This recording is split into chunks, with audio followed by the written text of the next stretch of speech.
Well, I hope it'll be a positive one. I understand that Starks has really been a part of the Knicks organization for eight or 9 years, however long it's been. But we just have to move forward now. I think that the main goal for this organization is to win. I think they made a decision because they think that it's going to help the team, and I'm here to do that. We just want to win.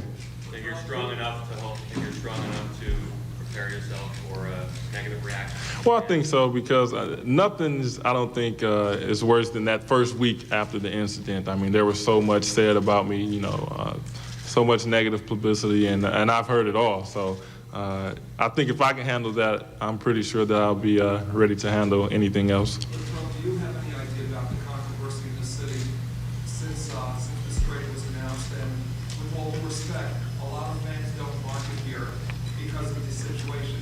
In addition to an apology, is there anything you want to say to these fans who really, besides your good playing talent, don't want you here because of what happened? Well, the only thing that I can say is that, again, I'm sorry, and I would hope that they would understand that. Like I said before, we all make mistakes, and I've made one, and I've said I'm sorry about that, and I'm just asking for that second chance again. And if given that, I'm going to show those fans who maybe don't want me here that, I'm not that person. Like I said, I was portrayed to be, and that I'm really out to, just start all over and show people the real me. Have you ever apologized to PJ? Have you ever apologized to PJ? Yes, shortly after the incident, I apologized to PJ personally. I think he was in a hotel in Portland or something. I gave him a call and I apologized to him, and he, we were just both sorry that we were in that situation, because it's such an unfortunate situation, and we just hated to be in that, and because PJ is really not a bad guy. And, I'm here to try to show you guys that I'm not either. And, it just happened, and it was unfortunate. Latrell, do you have to yourself guard against trying to do too much too soon, because you might want to try and win over the fans? Well, the only thing I can do is go out and be myself and, try to show people the real me, like I said. I'm not going to try to, overdo anything. I have to learn a new system. I'm in a new city. There's so many new things going to be thrown at me. I'm just going to take it day by day and not, try to do too much. Will you call on some of the veteran players to help you and ease this transition? Well, I'm gonna call on anybody that can help me. It's now, of course, some of the guys that have been here over the years, they can definitely provide some positive advice, and so we're definitely going to be talking to Pat and whoever else can help me through this. Latrell, what did you say to David Stern this morning in the meeting? I basically reassured him that I don't have a behavioral problem, and that what happened in December of '97 will never happen again with me. Hopefully without any other player ever again. But I just wanted to reassure him that I'm just looking for a fresh new start, and I'm going to be a positive person. Do you plan to keep a low profile? Well, I plan to. I don't know if that's going to work out, but I'm just going to be myself. I'm not really, trying to do anything in particular. When you thought about coming back during all your months away from the game, did you think it would be easier in a smaller market, less attention, or did you think, if I'm going to do it, might as well do it in the big place? Well, initially, I just wanted to get back. That was my whole focus. I just wanted to get back playing and kind of put the whole thing behind me. It really doesn't matter, but I'm glad it's here in New York. I have to say that, this is it's the best place to play as far as I'm concerned. And to have the opportunity to come back here and display my talents and show everybody the real me is, you can't ask for anything more than that. Latrell, how do you see your role on this team? Where do you fit in? Well, first of all, I think defensively, that's going to be my main role, is to be a defensive stopper for this team. And obviously I have scoring potential, an ability to score points. And so I'm going to, do that as well. So it's just a matter of learning the system, learning the offense. It's a different style of basketball in the East as opposed to the West. So I'm going to have to make that transition, and hopefully it won't be too difficult for me. Latrell, what have you done in the last year to help control your anger so you don't have another situation like that again? Well, I think just over the past 14 months, I've talked to my mom. I've had conversations with Billy Hunter and a numerous amount of people who've just, gave me advice on how to handle situations when you're frustrated. And I think that was my main problem. I really got frustrated in a situation where we were losing, and when you're in situations like that, you just have to seek other resources. Definitely do what I did, and so that's what I've really learned. Latrell, you have something to prove to the Knicks character-wise, and Jeff, if you could follow that up. Are you expecting him to show you something character-wise that he's not the bad guy that has that rap? Well, I think that they'll see the real me. They'll see that my character isn't like I said, the way it's been portrayed through practices and just being with me every day. I'm sure they'll learn a lot more about me, and they'll see that hey, this is a good guy. Well, just to follow up on that, I'm not here to judge Latrell's past actions. I'm really just looking forward to the future and the chance to coach him. Everybody I've spoken to about Latrell has said the same things. He's unselfish on the court, and he works very hard. And when you have those two intangibles with talented players, you can't go wrong. Hard workers that are unselfish, you can't go wrong. Latrell, how tough do you think it will be to keep a low profile, and will you alter your personal life to kind of lead a low-key existence? Well, I mean, the main focus for me right now is just playing basketball. I want to be able to get on the court and get a ball in my hands again. I haven't played against NBA-type caliber players since December of '97, so I'm just anxious to get back on the floor and get in the flow of things again. That's the main objective for me right now. What is the status of any lawsuits that you have out there now? Well, there are some things pending, but like I said, I'm focusing on basketball, and I'm going to let my attorneys, for the most part, handle that, and hopefully all of that will work itself out within the next month or so. I don't really know exactly how it's going to unfold, but that's in the hands of the attorneys, and I'm here to play basketball and to focus on that right now. Are you concerned with, no matter what you do here as a New York Knicks, you're always going to have that hanging over your head?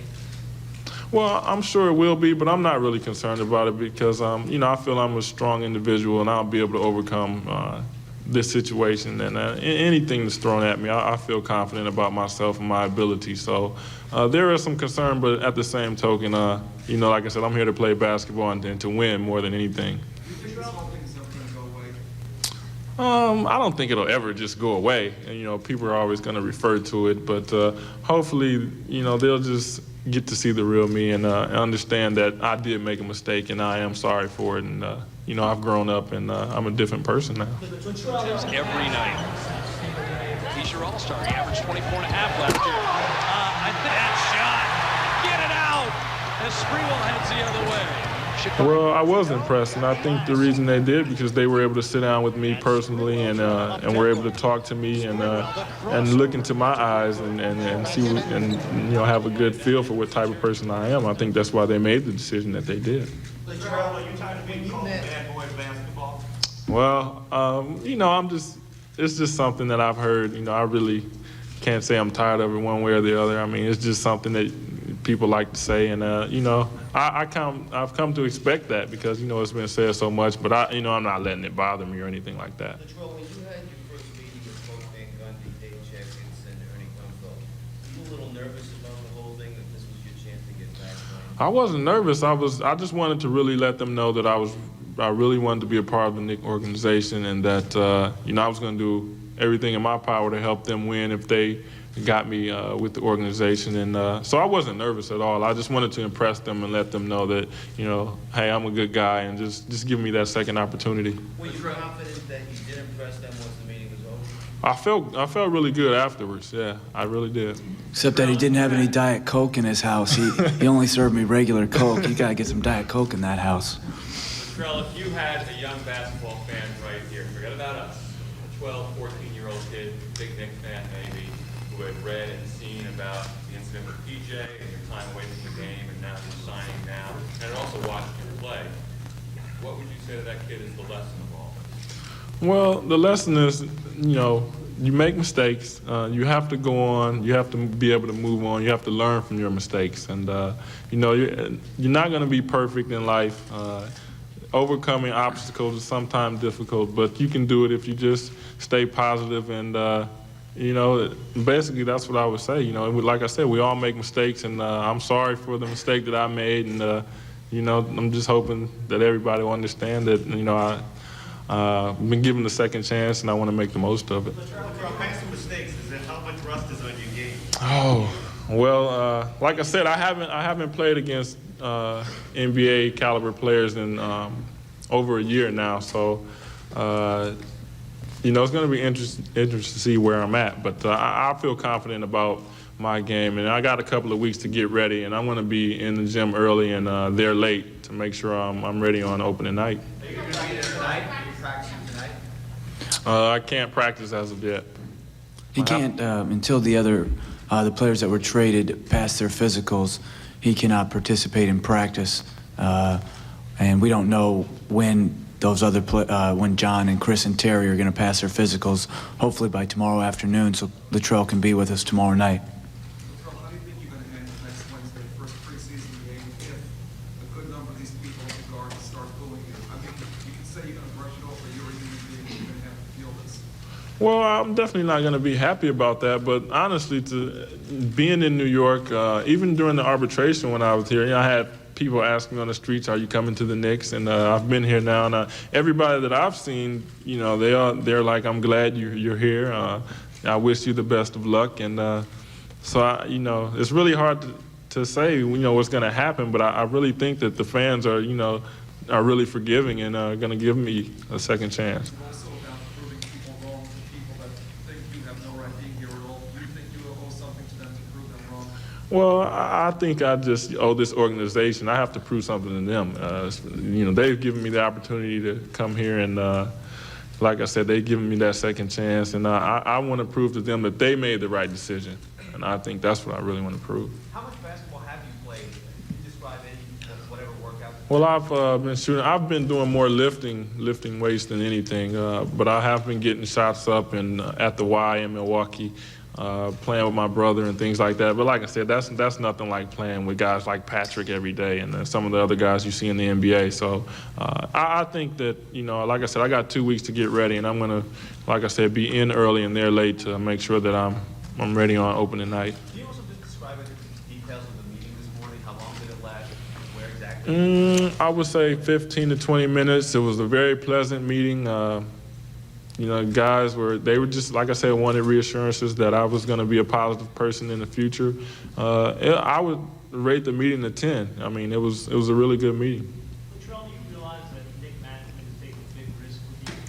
Totally. I totally realized that, and that's why I don't know your name, but that's why I told this guy here that I have something to prove to the organization more than anybody else, because they're the ones that have, given me the opportunity, and I want to prove to them that, they did the right thing. Latrell, was there any conditions out of this meeting in terms of you, further counseling or anything like that? No, the only thing was that I meet with Stern, and we did that, and that meeting was very positive as well, so that was the only thing.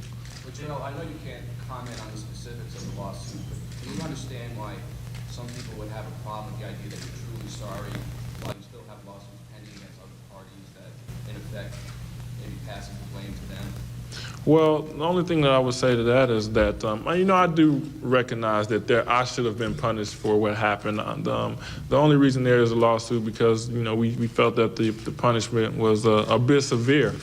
And that's why that's going on. And like I said, the attorneys are handling that, and I'm trying to focus on playing ball now.